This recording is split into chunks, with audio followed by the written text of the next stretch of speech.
So when it comes to making videos, lighting is probably the second most important thing right after audio.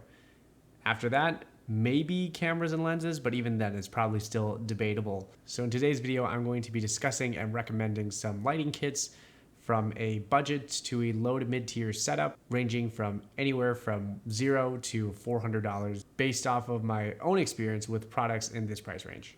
Hopefully, after watching this video, you'll be equipped with a better understanding for what your lighting needs are and what product kits that will best suit you as a solo content creator.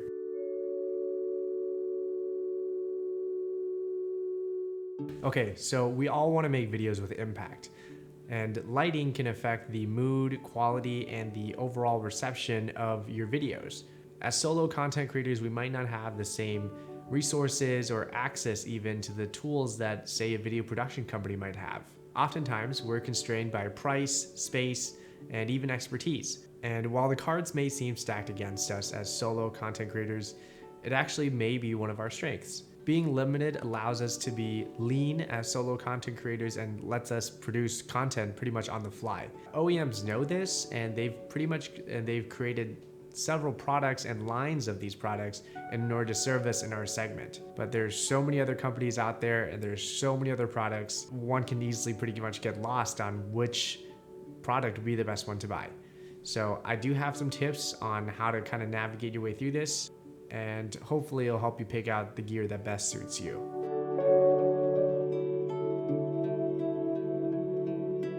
So first things first, you need to first figure out where you are in your creator journey and decide where do you want to go, because that's going to affect what you actually really need as far as gear goes. If you're just starting out, maybe you don't know if this is for you, or maybe you're just doing this for fun.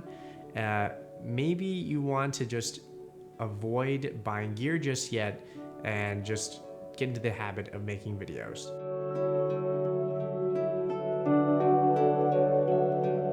When you're looking for gear, make sure you find gear that isn't going to hinder your process. You're going to want to look for something that is still within your skill range. All these new products are going to have learning curves, and you're going to have to figure out how to add them into your workflow.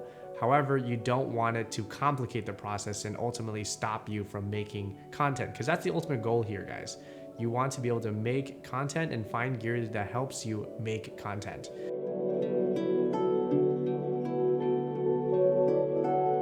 What is the purpose of the thing you're going to want to buy, going to fulfill? This is very key, because you have to know when and where you're going to use this, how you're going to use it, and what is it going to solve for you. If you don't know these questions, you're honestly just trying to hoard a bunch of gear, and that's a slippery slope.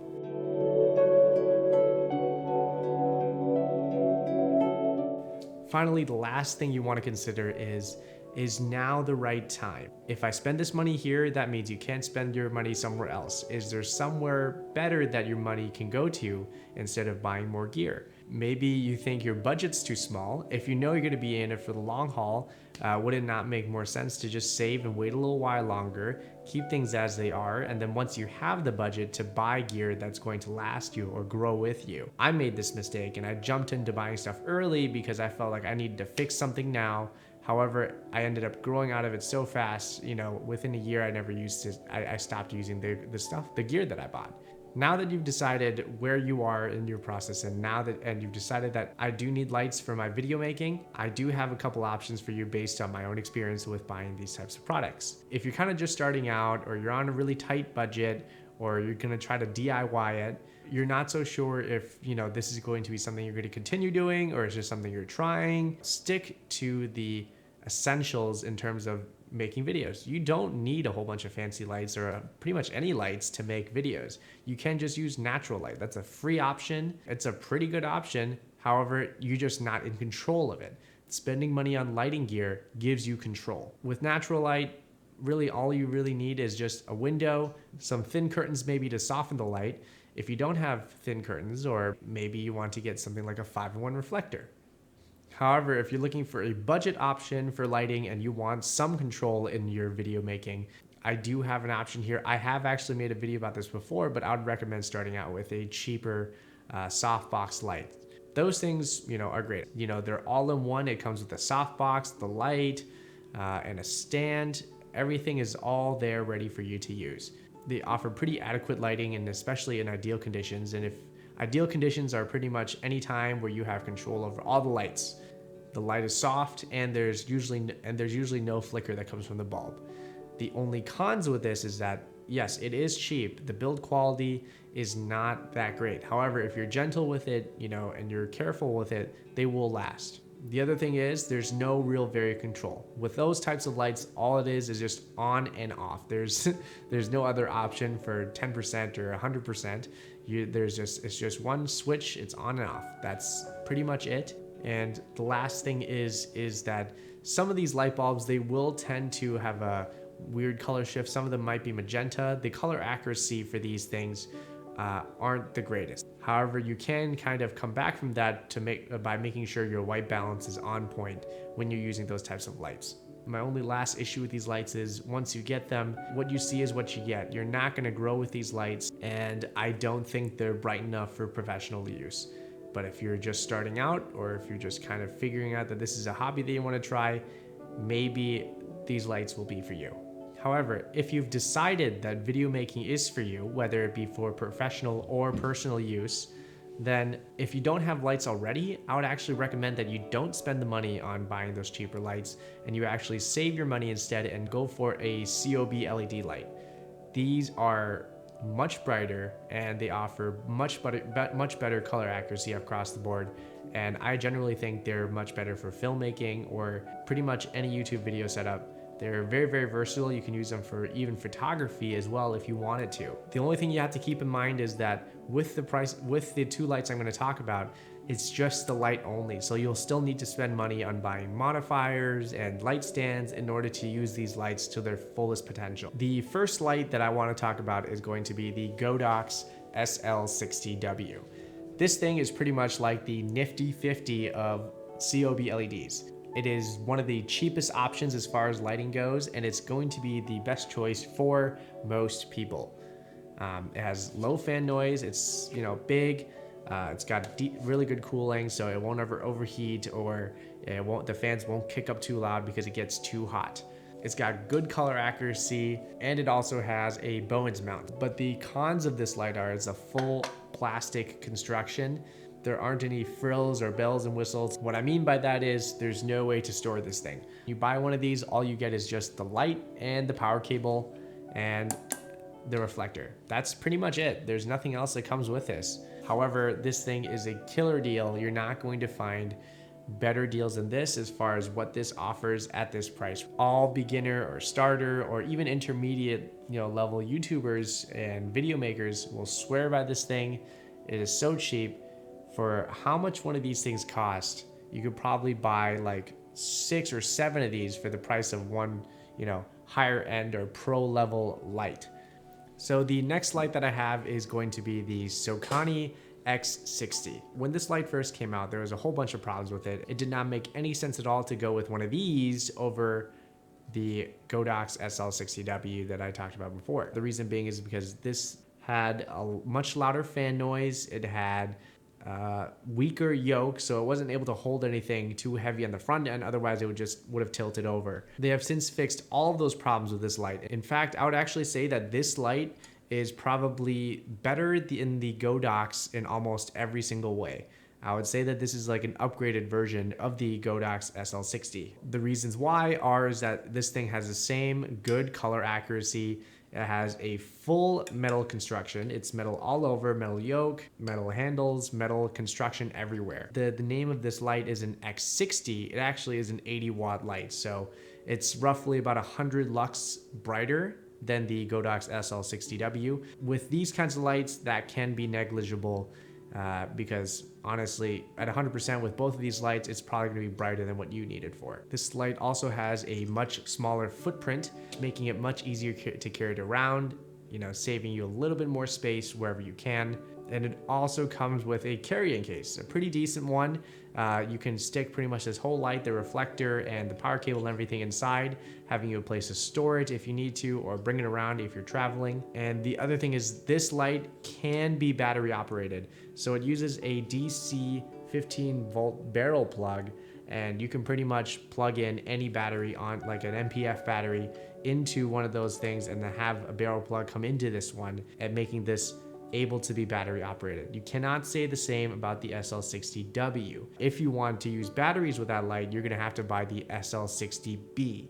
And that one can be battery operated, but that one costs more than the SL60W. So at roughly $25 more, you get a lot more bang for your buck with this one. You get to be able to use it with batteries if you wanted to. It's much smaller and it's built better. However, one of the cons with this light is while it does save space in this part, they're only able to do that because they're using a power brick in order to power this thing. And the problem with that power brick is once you turn this light above 50% or about 60%, it'll actually start to emit a slight humming noise. Okay, well now we're just gonna go back up again. Move this.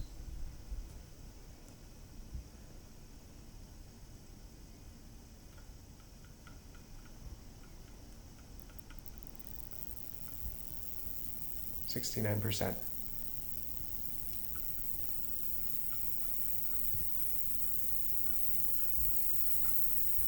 100%. But that's my only qualm that I have with this light. Otherwise, I think it's pretty much an upgrade to the SL60W in almost every way. So, like I mentioned before, if you're going to be going with one of these lights, you're going to have to buy some other stuff in order to use it to its fullest potential. Mostly being light stands and modifiers. So if you're going to be looking for a budget light stand, I actually only really have one recommendation, and it's actually going to be these ones. This is a Linco heavy duty light stand. So these are not like those regular light stands that you'll get with sub $100 option for lighting. Those things are pretty much paperweights. They will knock over with any weight if it's top heavy at all. They're not stable. I would not recommend them at all in order to hold one of these lights. Can they do it? Maybe. If you are very careful and weigh it down a little bit. Definitely not if you use a softbox or some other type of modifier. If you're just holding the light itself and its reflector, maybe it'll do it. But beyond that, I don't think it can do anything else. The base for this light is probably the widest out of all the budget light stands. And it has like these rubber feet in the at the bottom of the light stand, giving it some grip. And it's, full metal construction, minus the plastic knobs that come with it on here, but I don't really care. I don't need full metal knobs in order to do these. For the price of $60, you actually get 2 of these. These things are great. I will only buy these ones if I need budget light stands. The only other option would probably be getting a C-stand. Those are the industry standard. Reason why is because they're completely all steel, they're heavy, but they're also the most stable as well. You can throw sandbags on them, you can put a whole bunch of weight on them, no problem. The only reason why I don't have them is because they're pretty much like going to be about at least $110 plus just to buy one. But C-stands are great. If you buy 1 or 2 of those, they'll probably last you your whole career. They're definitely very solid and stable. They're the industry standard. If you have wiggle room in your budget, definitely probably go with one of those instead. I went with these because, they are a much better value in my opinion. And, they're lightweight, easy to carry around. That's why I prefer these stands instead. So the last topic I want to talk about here is modifiers. If you're going to be going with one of the lights that I mentioned here or any other COB LED light that has a Bowens mount, pretty much the world is your oyster. You'll be able to pretty much buy any Fresnel lens or any other softbox, and it will fit your light. Next one I have on this list is going to be the NiceFoto 35-inch softbox. I personally own this one, and the reason why I own this one is because this is probably going to be the closest alternative you're going to get to a Aperture Light Dome 2. It costs about $120. The reason why I think this one is superior to the newer one is because it has the fast setup. I don't have to take the pegs out at any time. I can pretty much just put it up and take it down much, much faster than I can with the newer one. It comes with, the same 2 layers of diffusion and the egg crate or honeycomb grid for you to attach on there in order to control your light. For about $120, I think you can't beat it. The only way you could go better is by buying an Aperture Light Dome 2.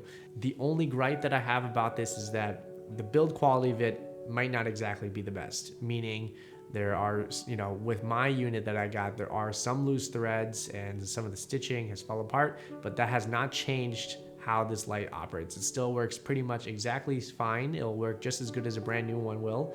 I just don't know how long it will last. So just keep that in mind when you decide on which modifier you want to buy.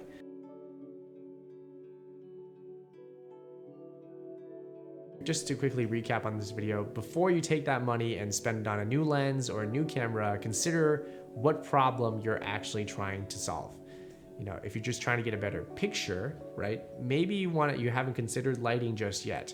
Getting a better lens might not give you a better picture. In my opinion, lighting is probably the most overlooked aspect to making videos than the camera. There's not that much content talking about lighting, and there's much more talking about tech and gear as far as which camera or which lens to buy.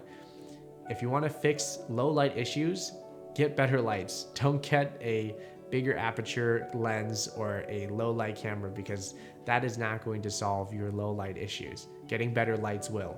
But ultimately, I want you guys to consider where you are in your journey and where do you want to go. Once you have that figured out, it'll make it much easier for you to decide whether or not you want to buy some of the gear in order to make this process easier. Emphasis on easier though too. There's no point in buying the best gear if you have no idea how to use it, because then you'll have to spend the time in order to figure out how to incorporate it into your workflow, and that just might stop your process altogether. Hopefully that helps. I've laid out pretty much everything I've talked about in the description below. Feel free to click down and kind of customize your own kit based on your own needs. I hope this video helps you guys out. If you guys have any questions or comments or have your own kits that you guys want to share, feel free to link them down below. I actually would be interested in seeing what you guys have set up. I know I haven't covered everything there is to cover as far as lighting and gear regarding lighting. So if you guys have any other thoughts or comments, go ahead and let me know. I do read every comment that comes my way. Thank you guys for watching. I hope this video has helped you out at least a little bit, or given you some insight onto what lighting gear would be good for you. Best of luck to you in your endeavors. I'll see you guys in the next video. Peace.